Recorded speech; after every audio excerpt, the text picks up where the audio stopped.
आज की हमारी इस वीडियो का टॉपिक है सिलेक्शन, जो कि डायरेक्टिंग फंक्शन का एक कंपोनेंट है। लास्ट वीडियो में हमने बात की थी डायरेक्टिंग फंक्शन के कंपोनेंट्स की,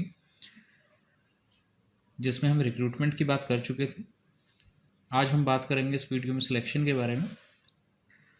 selection means to select the most suitable candidates to fill up the vacant job position in the organisation. Selection actual में होता क्या है कि जितने भी एक ऑर्गेनाइजेशन के अंदर वैकेंट पोस्ट हैं उनको फिल करने के लिए सूटेबल कैंडिडेट्स को सेलेक्ट करना। जैसा कि हमने लास्ट वीडियो में सीखा था कि रिक्रूटमेंट में हम ज़्यादा से ज़्यादा कैंडिडेट्स को अपने एप्लीकेशन फॉर्म फिल करके कंपनी को सेंड करने के लिए एनकरेज करते हैं, मोटिवेट करते हैं ज़्यादा से ज़्यादा एप्लीकेंट्स को कि वो एप्लीकेशन फॉर्म फिल करें और कंपनी या उस डिपार्टमेंट को सेंड करें जहाँ पर पोस्ट वैकेंट्स हैं। अब जितने भी एप्लीकेशन फॉर्म्स कंपनी के पास या डिपार्टमेंट के पास आते हैं, अब उनके बिहाफ पर उन कैंडिडेट्स में से मोस्ट सूटेबल कैंडिडेट्स को हम सेलेक्ट करते हैं।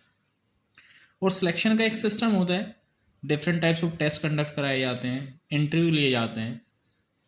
तो आज इस वीडियो में हम सिलेक्शन प्रोसेस के बारे में सीखेंगे कि किस तरीके से कैंडिडेट्स को या एम्प्लॉयज को एक ऑर्गेनाइजेशन के अंदर सेलेक्ट किया जाता है।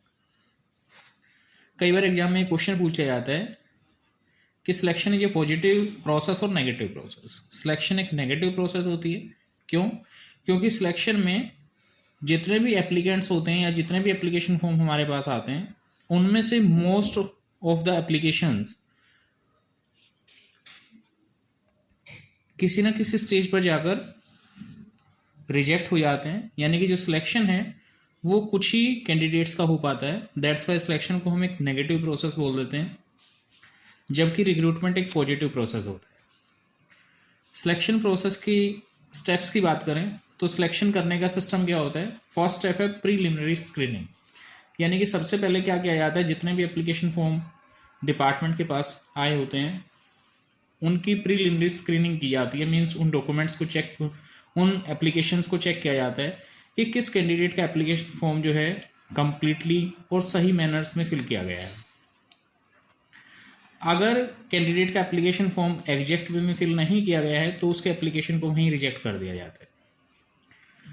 जब इस तरीके से हम एप्लीकेशंस को 2 कैटेगरीज में डिवाइड कर देते हैं, एक तो वो जिनको आगे फर्दर प्रोसेसिंग में लेके जाना है और एक वो जिनको हमें वहीं रिजेक्ट कर देना है।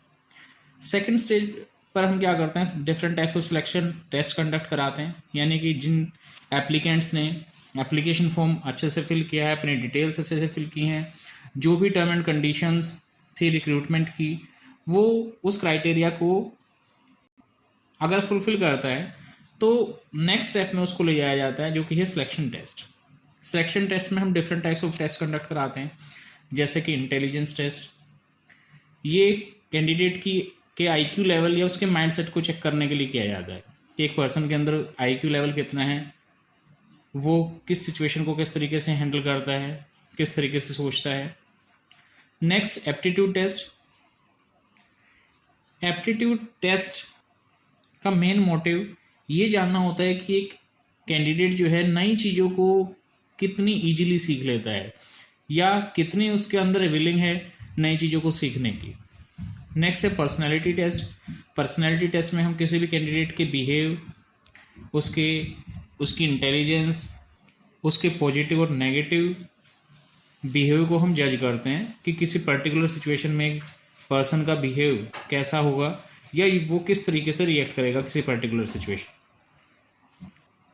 Next is trade test. Trade test में क्या होता है कि टेक्निकल स्किल्स को ऑब्जर्व किया जाता है। जैसे कि अगर हम कंप्यूटर ऑपरेटर की पोस्ट पे अपॉइंटमेंट कर रहे हैं तो कंप्यूटर ऑपरेटर की पोस्ट के लिए टाइपिंग स्पीड बनी है। टाइपिंग स्पीड जो है रिक्वायर्ड होती है। वो टाइपिंग स्पीड कैंडिडेट की कितनी है, कितनी स्पीड से वो लेटर्स टाइप कर पाता है, कोई पैराग्राफ टाइप कर पाता है। तो इस तरह का टेस्ट कंडक्ट कराया जाता है ट्रेड टेस्ट के अंदर। और एक ये लास्ट टेस्ट है इंटरेस्ट टेस्ट। इसमें ये चेक किया जाता है कि जो कैंडिडेट है वो किस टास्क में या किस जॉब को करने में ज़्यादा इंटरेस्ट लेता है। उसके बाद जब different types of test conduct करा लिए जाते हैं, ये टेस्ट डिपेंड करते हैं वेरियस जो पोजीशंस पे, यानी कि किस पोस्ट के लिए आप जो है कैंडिडेट सर्च कर रहे हैं उस पर डिपेंड करता है, डिफरेंट टाइप्स ऑफ टेस्ट हम कंडक्ट करा सकते हैं। उसके बाद नेक्स्ट एम्प्लॉयमेंट इंटरव्यू। जब कैंडिडेट टेस्ट क्लियर कर देता है, टेस्ट क्रैक कर देता है, तो नेक्स्ट स्टेप होता है उसका इंटरव्यू, यानी कि उसका इंटरव्यू लिया जाता है, फेस टू फेस इंटरेक्शन होता है, उससे क्वेश्चनिंग की जाती है। वो क्वेश्चनिंग जर्नल क्वेश्चनिंग भी हो सकती है, प्लस उसके एक्सपीरियंस से रिलेटेड क्वेश्चनिंग या उसकी नॉलेज से रिलेटेड क्वेश्चनिंग हो सकती है, जो उसकी नॉलेज को चेक करने के लिए की जाती है। Next checking reference and background. मान लीजिए कि कोई कैंडिडेट इंटरव्यू में भी सिलेक्ट हो जाता है, तो उसके बाद उससे 2 रेफरेंस मांगे जाते हैं, मीन्स 2 पर्सन के नेम मांगे जाते हैं जो उसके नॉन पर्सन हो, या तो प्रीवियस एम्प्लॉयर या फिर कोई उसका रिलेटिव या कोई फ्रेंड, जिससे एम्प्लॉयर जो है इंक्वायरी करता है। उनके कॉन्टैक्ट नंबर फॉर्म में लिखवाए जाते हैं या उनकी ईमेल आईडी लिखवाई जाती है, जिनसे हम कॉन्टैक्ट करके ये वेरीफाई करते हैं कि जिस पर्सन को हमने सेलेक्ट किया है कि उसका बैकग्राउंड कैसा है। उसके बाद नेक्स्ट सिलेक्शन डिसीजन। अगर हम बैकग्राउंड से सेटिस्फाइड हैं तो उसको हम सेलेक्ट करने का डिसीजन ले लेते हैं। और after the selection next step क्या है? Medical examination. मीन्स इसमें कैंडिडेट की मेडिकल फिटनेस को मेजर किया जाता है कि वो मेडिकली फिट है, उसे कोई मेजर डिसीज तो नहीं है। और जब वो मेडिकल टेस्ट को भी क्लियर कर देता है तो उसे हम जॉब ऑफर देते हैं। मीन्स हम ऑफर लेटर या जॉब लेटर उसको प्रोवाइड कर देते हैं उस पोस्ट को ज्वाइन करने के लिए। और जैसे ही वो पोस्ट ज्वाइन करता है तो एम्प्लॉयर और एम्प्लॉय के बीच में कॉन्ट्रैक्ट साइन होता है, जिसको हम कॉन्ट्रैक्ट ऑफ एम्प्लॉयमेंट बोलते हैं, जिसमें उसकी पोस्ट और उसका टास्क क्या है, उसको क्या काम करना है ऑर्गेनाइजेशन के अंदर, उसकी सैलरी कितनी होगी, ये सारी टर्म एंड कंडीशंस उसमें मेंशन होती है। तो इस तरीके से कैंडिडेट को हम एक ऑर्गेनाइजेशन में सेलेक्ट करते हैं और उसको जॉब ऑफर करते हैं।